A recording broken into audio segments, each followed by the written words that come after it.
નમસ્કાર, આપનું સ્વાગત છે ગુજરાતનો અવાજ ચેનલ ઉપર અને હું છું આપની સાથે પત્રકાર કાજલ સુવા. ભરતસિંહ કે જેઓ ખેડૂતોના મુદ્દે ખૂબ લડત આપે છે બિન રાજકીય રીતે અને અનેક કાયદાકીય રીતે એમને લડત આપી છે.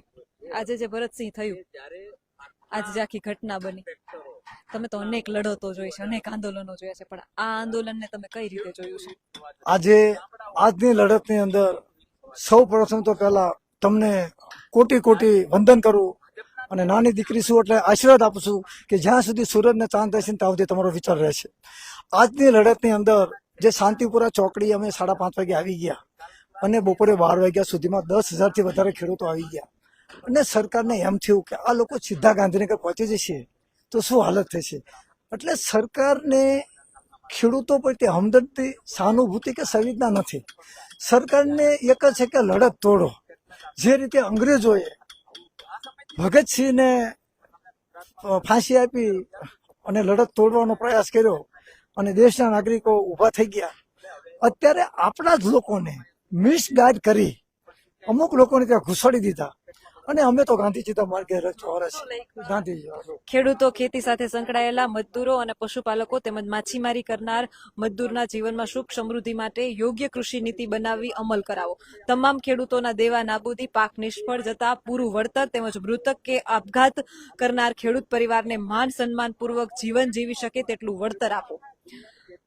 જેમ કે તેલંગાણા, પંજાબ, કર્ણાટકા, મહારાષ્ટ્ર સરકાર વળતર આપે છે તે રીતે. વૈષ્ણવજન તો તેને રે કહીએ જે પીડ પરાઈ જાણે, પણ જાણે પરાઈ પીડ જાણે છે એટલે પીડ પરાય ન જાણે એટલે આપણી રેલી રોકી.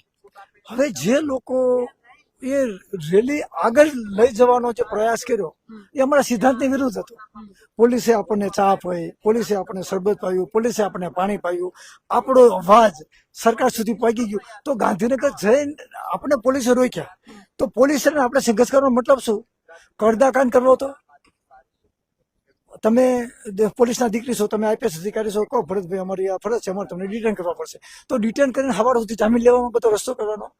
આપણી વાત નરેન્દ્રભાઈ મોદી સુધી, અમેરિકા, જર્મન, ફ્રાન્સ અને ભારતના તમામ નાગરિક સુધી પહોંચી ગઈ. એટલે હવે અહીંયા એમ કીધું કે તમારી રેડી રોકવામાં આવે છે. તો આપણે કહી દીધું કે અમે સીધ સહી મુજબ આજે સાંજે નિર્ણય લઈશું. આજ ગ્રાઉન્ડમાં નિર્ણય લેવાની વાત થઈ. અમુક તો કહી દીધું કે અમારે જવું છે. તો મેં તો આ ધરતી તમારા બાપની છે, જાઓ, અમે ક્યાં કોઈ ના પાડી. અચ્છા, તો પાછા કેમ ભર્યા? તો કેમ ન ગયા? અમારો સંયમ નિષ્ઠા, અમારો આક્રોશ કોઈ હોતો જ નથી. ગાંધી બાપુ કોઈ આક્રોશ નહોતો કર્યો અંગ્રેજી સામે, મીઠાનો સત્યાગ્રહ તારે. ઠીક છે, આક્રોશ કોકે કરાયો છે, પણ આક્રોશ ડબલ થઈ ગયો. 30મી ધૂન, એક જ ધૂન, રસ્તા રોકો આંદોલન. શું કરશો તમે? મેં તમને કીધું હતું ને, કાર્ય બદલ આછાએ સંઘર્ષ કે દિન આયે. કાજલબેન, અમે 1980 થી મુવમેન્ટમાં છે.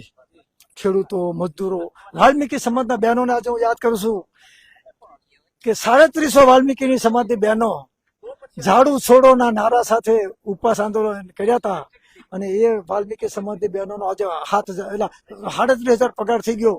એ અમારા સંગઠનને આધીન છે, પણ અમારા વિચારધારા સમય થોડોક ઓછો છે. શક્તિભાઈ, શું કહેશો આપ? યુવાન છો અને યુવાનો રાજકારણમાં પહેલાથી જ ખૂબ ઓછા આવી રહ્યા છે. રાજકારણનું નામ પડે એટલે બધા એમ થાય કે ભાઈ રાજકારણ ખૂબ ગંદુ છે અને ભોગ બની જશો. અને આજે એ ચિત્ર જોયું આપણે કે રાજકારણ કેટલી હદ સુધી ગંદુ છે. ખૂબ દુઃખ કાજલબેન, એને વર્ણવી ના શકાય. હું આધ્યાત્મિક રીતે ખૂબ જ સ્પષ્ટપણે એવું માનું છું કે નિર્માણ અને વિનાશ એ આખરે તો દ્વારકાવાળાના ઈશ્વરના હાથમાં છે. ઈશ્વરની ઈચ્છા હશે કે આ કાર્યક્રમને ખેડૂતો કદાચ આનાથી વધુ મજબૂત થઈને આવે, આનાથી વધુ મજબૂત થઈ શકે. પણ એક વાતનો ખૂબ આનંદ છે. પહેલા તો દુઃખ છે, ખૂબ જ દુઃખ છે કે આવી ઘટના ન બનવી જોઈએ. કોઈએ રાજકીય રીતે આવી રીતે ખેડૂતોનો ઉપયોગ કરીને માહોલ ન બગાડવો જોઈએ. ઘણા આગેવાનોની મહેનત હતી, 6-6, 7-7 મહિનાની, અને એ મહેનત પછી કોઈને ગેરમાર્ગે દોરવા યોગ્ય નથી. પણ એક આનંદ પણ છે. બે વાત મને ખૂબ ગમી. રાજકીય આગેવાન તરીકે પાલભાઈ આંબલિયા સ્ટેજ ઉપરથી પોતાની ભાવનાઓને ન રોકી શક્યા અને એના આંખમાં આંસુ આવી ગયા.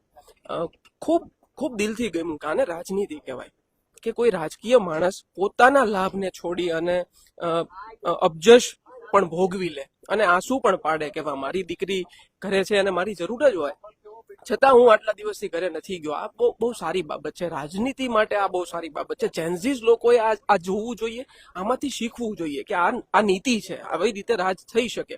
બીજી વાત બેન, મીડિયા ઉપર સતત લોકો એવું કહેતા કે મીડિયા આમ કરે છે, મીડિયા તેમ કરે છે, પણ તમારી હાજરીમાં મારે વખાણ ન કરાય, પણ મીડિયાના એક પ્રતિનિધિ તરીકે તમારી આંખમાં જે આંસુ આવ્યા એ આ દેશને અત્યારે જે હાજર નથી એવા લોકો, સરદાર સાહેબ હોય, ગાંધીજી હોય કે બાબા સાહેબ હોય, મૌલાના આઝાદ હોય, અમારા ભાવનગરના મહારાજા કૃષ્ણકુમારસિંહજી જે ભાવનાથી કામ કરતા, મારી પ્રજાનું કલ્યાણ થજો, એ ભાવના હજી પણ જીવંત છે.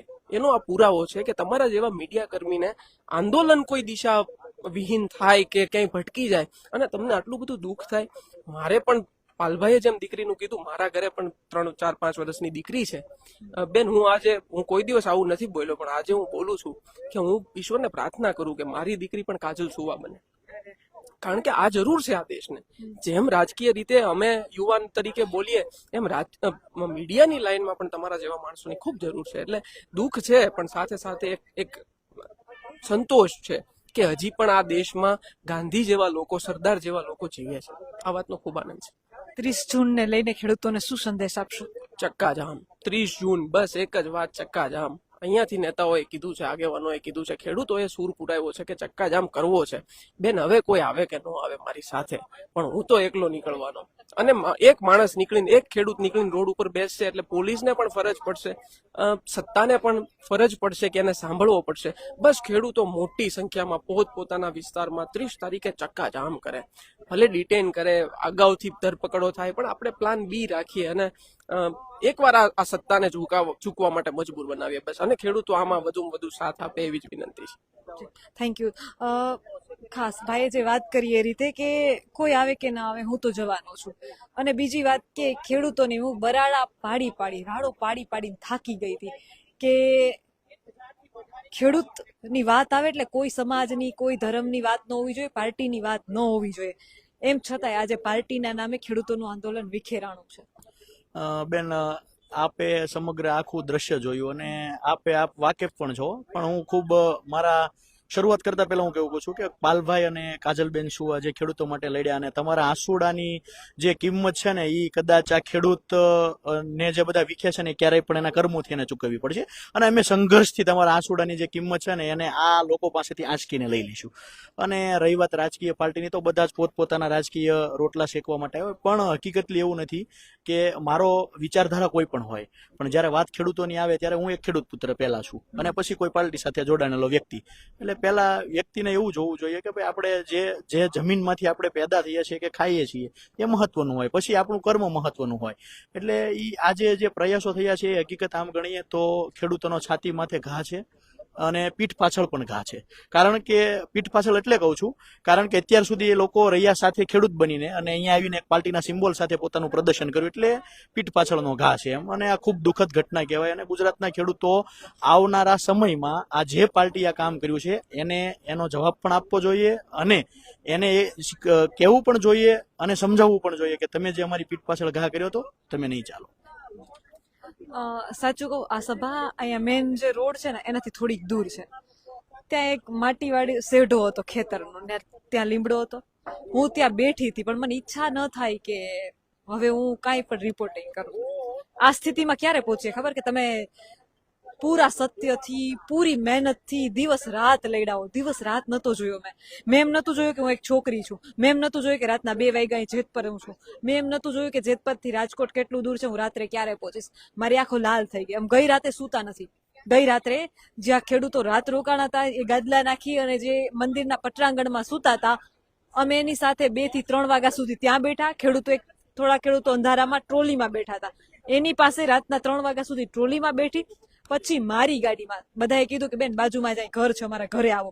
હું ના ગઈ, કારણ કે મને ખબર છે, મેં બોટાદનો કડદાકાંડ જોયો છે, સુરેન્દ્રનગરના કોંઢમાં પણ મેં સ્થિતિ જોઈ છે કે મીડિયાવાળા થોડા ઘટે ને એટલે ન ઘટવાની અનિચ્છનીય બનાવો ઘટતા હોય.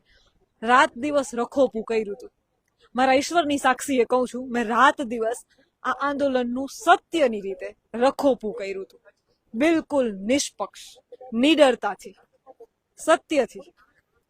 એમ છતાંય આજે જે આંદોલન રાજકારણનું ભોગ બન્યું છે, ખેડૂતોને પીઠ પાછળ એક ખંજર ભોંકવાનું કામ થયું છે. એ ખૂબ દુઃખદ છે.